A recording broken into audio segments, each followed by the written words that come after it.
We will start a new chapter, and the name of the chapter is The Story of Monk Tissa. While residing at the Jitavana monastery in Savatthi, the Buddha uttered these verses with reference to the monk Tissa.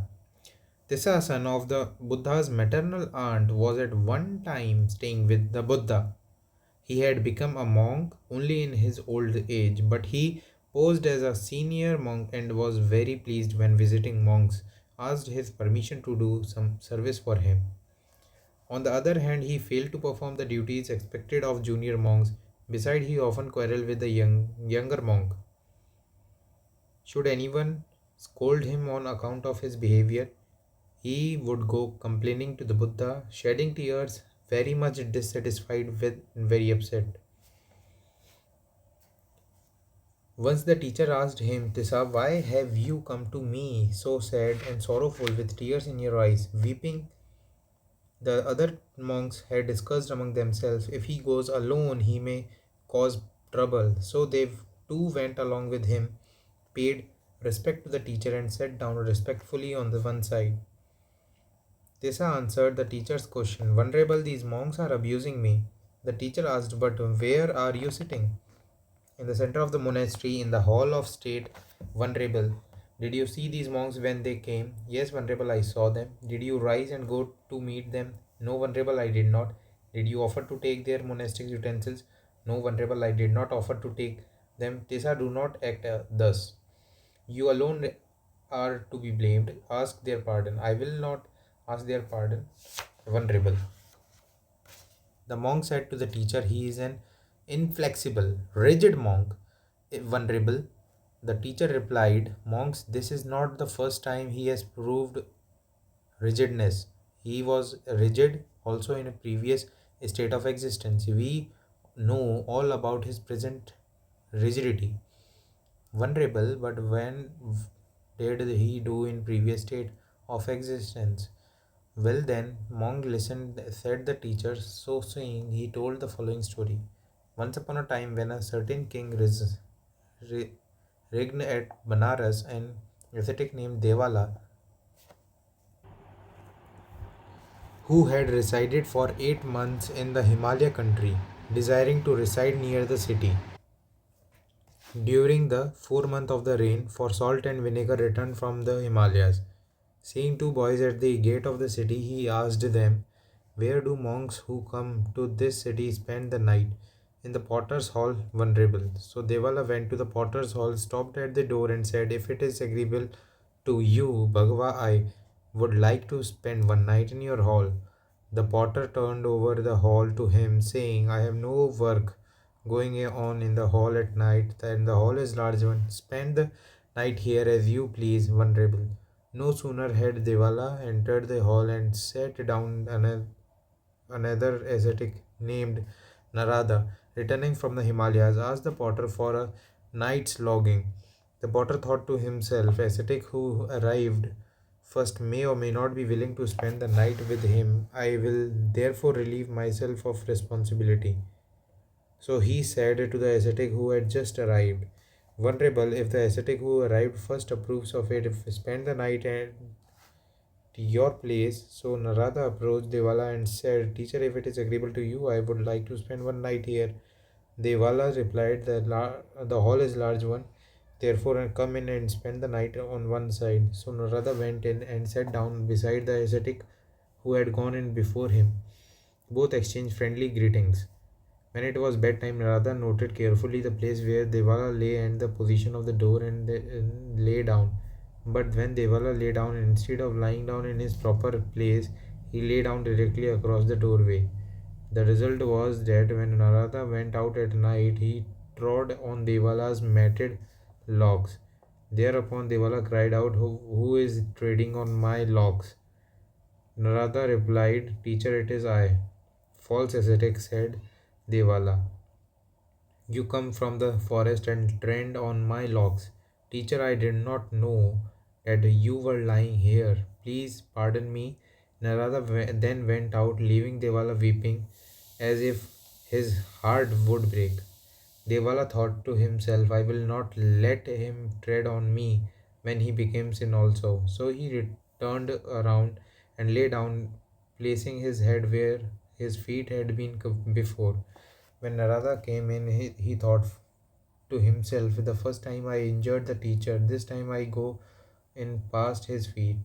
The result was that when Narada entered, he trod on Devala's neck. Thereupon Devala cried out, "Who is that?" Narada replied, "It is I, teacher, false ascetic," and said, "Devala, the first time you trod on my locks, this time you tread on my neck. I will curse you. Teacher, I am not to blame. I did not know that you were lying in this position. When I come in, I thought to myself, the first time I injured the teacher, this time I will go in past his feet. Please pardon me, false ascetic, I will curse you. Do not do so, teacher." But Devala, paying no attention to what Narada said, cursed him all the same, saying, "May your head split into 7 pieces at sunrise." Now Narada, perceiving that the curse would fall back on his brother ascetic, he felt compassion for him and therefore put forth the power of meditation and prevented the sunrise. When the sun did not rise, the king had to intervene and ask Devala to apologize. Devala refused. Then said Narada to Devala, "Teacher, I will put forth my power of meditation and make the sun to rise at the moment of sunrise. Please keep a lump of clay on your head and submerge in water and rise in different places as you go your way." As soon as the sun's rays touched the lump of the clay on his head, it divided into 7 pieces. Thereupon Devala dug in the water and came up in a different place and ran away. When the Buddha had given his instruction, he said, "Monk, at that time the king was Ananda, Devala was Tissa, and Narada was myself. When at that time he was obstinate, the Buddha advised them not to give thought of enmity, or this could be only appeased by thoughts of friendliness." When a person holds that he was insulted, assaulted, defeated, or robbed, his anger continues to increase. The anger of such a person has no way of calming. The more he goes over his imaginary trouble, the greater becomes his desire to revenge it and avenge it. Living in human society, people often argue with one another, fight with one another, quarrel with one another. When such conflicts occur, people often keep thinking about the wrong done to them by the others. When that happens, their anger tends to grow. But in those who forgive and forget the wrong done to them, anger quickly vanishes.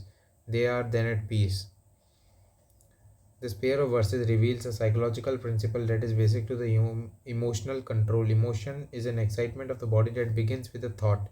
A thought creates a mental picture which, if held on to, excites a corresponding emotion. It is only when this mental pressure is discarded and paid no attention to that the emotion subsides. The Buddha's constant advice to his followers was not to fight back, but to practice patience at all times and places, even under pressure. The Buddha praises those who forbear the wrongdoings of others, even though they have the power to fight back. In Dhammapada itself, there are many instances that show how the Buddha practiced patience, even when he was severely criticized, abused, and attacked. Patience is not a sign of weakness or defeatism, but the unfailing strength of great men and women. The secret of patience is to change the mental picture or how you interpret a situation. An example is given in the Shantivadi Jataka, where the saint Shantivadi was the Buddha Gautama in his former life. The saint keep repeating the thought, "Long live the king, may he be free from harm," while his limbs were severed until death by this cruel king who wanted to test his patience. So, in summary, holding the insult, attack, defeat, and robbing, then anger creates inside you. The more you hold them, the more the anger grows, the more the feeling of revenge grows. Holding wrong done, then the anger grows. But those who forgive those wrong dones to them, by the others, their anger reduces, they are at peace.